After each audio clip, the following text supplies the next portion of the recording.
Hello friends, இன்றைக்கி night dinner என்ன பார்க்கலாம் வாங்க. இன்றைக்கி எங்கள் வீட்டில் பொங்கல் தான். உங்கள் எல்லாருக்கும் தெரியும், வீடியோஸ் பார்க்குற எல்லாருக்கும்.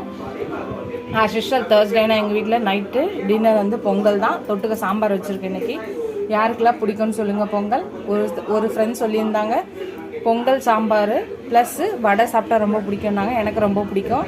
நானே செஞ்சு சாப்பிட கொஞ்சம் சோம்பேறித்தனம், எனக்கும் சாப்பிட ரொம்ப பிடிக்கும். அந்த ஃப்ரெண்டுக்கு தான் இந்த மெசேஜ். ஸோ இந்த வீடியோ உங்களுக்கு பிடிச்சிருந்துச்சுன்னா லைக் பண்ணுங்கள், ஷேர் பண்ணுங்கள், கமெண்ட் பண்ணுங்கள். ஃபஸ்ட் டைம் சேனலை பார்த்தினா சப்ஸ்கிரைப் பண்ணிட்டு பாருங்கள். வாங்க ஃப்ரெண்ட்ஸ், எங்கள் வீட்டில் வந்து பொங்கல் சாம்பார் சாப்பிட்டுட்டு போகலாம் எல்லோரும். என் சேனலை ஃபஸ்ட் டைம் பார்க்கணுன்னா சப்ஸ்கிரைப் பண்ணிட்டு பாருங்கள். Keep supporting my channel, keep வாட்சிங் மை ஃபுல் வீடியோஸ். இதுவரை சப்ஸ்கிரைப் பண்ண எல்லா ஃப்ரெண்ட்ஸ்க்கும் ரொம்ப ரொம்ப தேங்க்ஸ். சப்ஸ்கிரைப் பண்ணால் எல்லோரும் கொஞ்சம் சப்ஸ்கிரைப் பண்ணிட்டு பாருங்கள். நீங்கள் எவ்வளோக்கு எவ்வளோ லைக் பண்ணி கமெண்ட் பண்ணி சப்ஸ்கிரைப் பண்ணுறீங்களோ அவ்வளோக்கு எவ்வளோ எனக்கு என்கரேஜிங்காக இருக்கும். நான் புது புது ரெசிபிஸ் கூட ஹெல்ப்ஃபுல்லாக இருக்கும்.